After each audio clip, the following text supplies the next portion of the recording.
Welcome to எண்ணும் எழுத்தும்.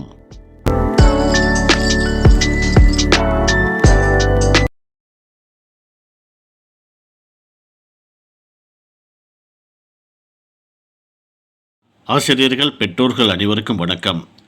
3ஆம் பருவம் 4ஆம் வகுப்பு அறிவியல் பாடம் பயிற்சி புத்தகத்தின் இறுதியில் கொடுக்கப்பட்டுள்ள தொகுத்துரை மதிப்பீடு.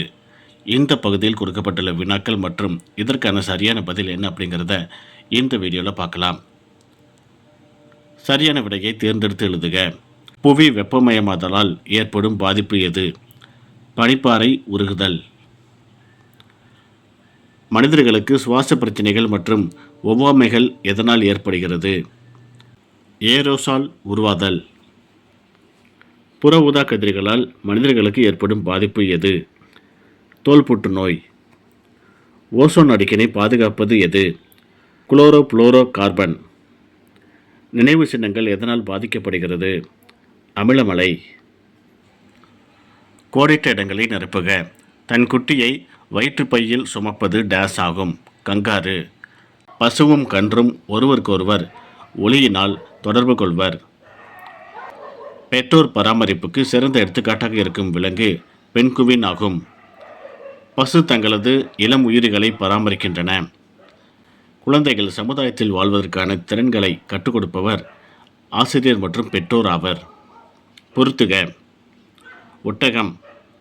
இதுக்கு சரியான பதில் அகன்ற கால் பாதம். மீன், செவுள்கள். புலி, கோடுகள். யானை, தும்பிக்கை. ஒட்டக சிவிங்கி, நீண்ட கழுத்து. இரவிலும் பகலிலும் இரை தேடும் விலங்குகளில் வேறுபட்டதை வட்டமிடுக அப்படின்னு கேட்டிருக்காங்க. தொகுப்பு 1 பாருங்கள், ஆந்தை, வௌவால், கோழி. இதில் கோழி மட்டும்தான் வேறுபட்டிருக்குது, அதை நம்ம கலர் அடிச்சிருக்கிறோம். 2வது வௌவால், கோழி, குதிரை. இதில் வேறுபட்டது வௌவால். 3வது மின்மினி பூச்சி, வண்ணத்து பூச்சி, அந்துப்பூச்சி. இதில் வேறுபட்டது வண்ணத்து பூச்சி. 4வது ஒட்டகம், பூனை, குதிரை. இதில் வேறுபட்டது பூனை. 5வது ஆந்தை, எலி, ஆடு. இதில் வேறுபட்டது ஆடு. சரி அல்லது தவறு என எழுதுக. சுற்றுப்புறத்தில் காற்று இல்லாவிட்டாலும் நம்மால் ஒலியை கேட்க இயலும். தவறு. உயிரினங்கள் சுவாசிக்க ஆக்சிஜன் தேவை. சரி. காற்று வளிமண்டலத்தில் வெப்பநிலையை கட்டுப்படுத்துவதில்லை. தவறு.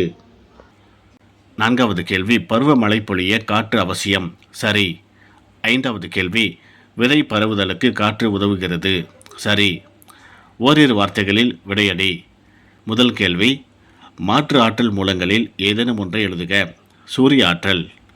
2வது கேள்வி, காற்று மாசுபாட்டை குறைக்க மோட்டார் வாகனங்களில் எந்த பரிசோதனை செய்ய வேண்டும்?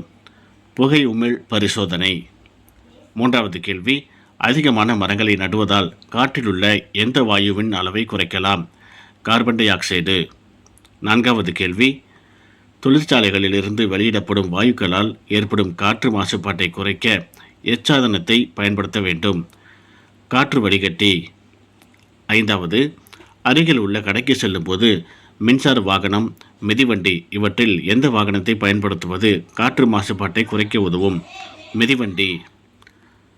அட்டவணைப்படுத்துக அப்படின்ட்டு கீழே பாருங்கள்.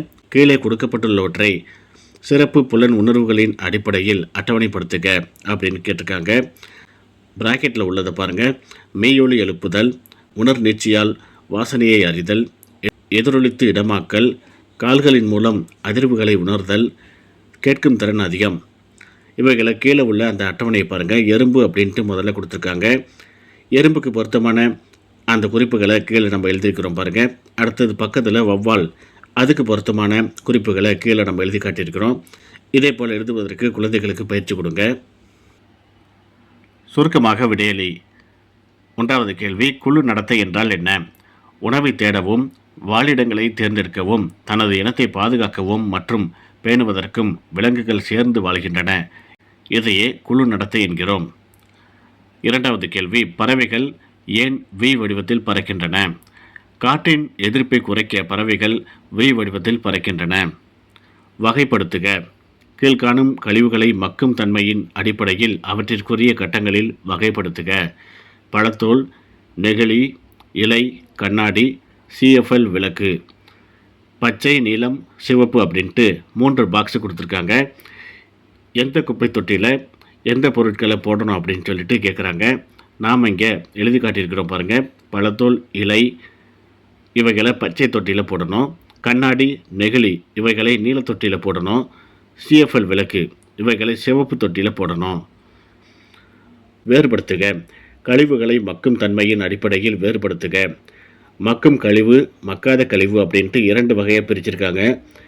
மக்கக்கூடிய கழிவுகள் என்னென்ன அப்படின்ட்டு கீழே நம்ம எழுதி காட்டியிருக்கிறோம். அதே போல் மக்காத கழிவுகளையும் எழுதி காட்டியிருக்கிறோம் பாருங்கள். வினாக்களுக்கு விடையல்லை அப்படின்ட்டு கேட்டிருக்காங்க. முதல் கேள்வி, அமில மழையின் விளைவுகளுள் ஏதேனும் 3 எழுதுக. நீர்நிலை பாதிப்பு, மண் மற்றும் தாவரங்கள், கட்டிடங்கள் மற்றும் நினைவு சின்னங்கள். இரண்டாவது கேள்வி, ஏரோசால் என்றால் என்ன? ஏரோசால் என்பது காற்றில் அல்லது வாயுவில் கலந்து பரவி இருக்கும் மிகச்சிறிய திடப்பொருள் அல்லது திரவ துகள்களின் கலவையாகும். விரிவான விடையளி. காற்று மாசுபாட்டினால் மனிதர்களுக்கு ஏற்படும் பாதிப்புகள் யாவை? சுவாச பிரச்சனைகள், இதய நோய்கள், பக்கவாதம், நுரையீரல் புற்றுநோய், மூளை மற்றும் நரம்பியல் பாதிப்புகள்.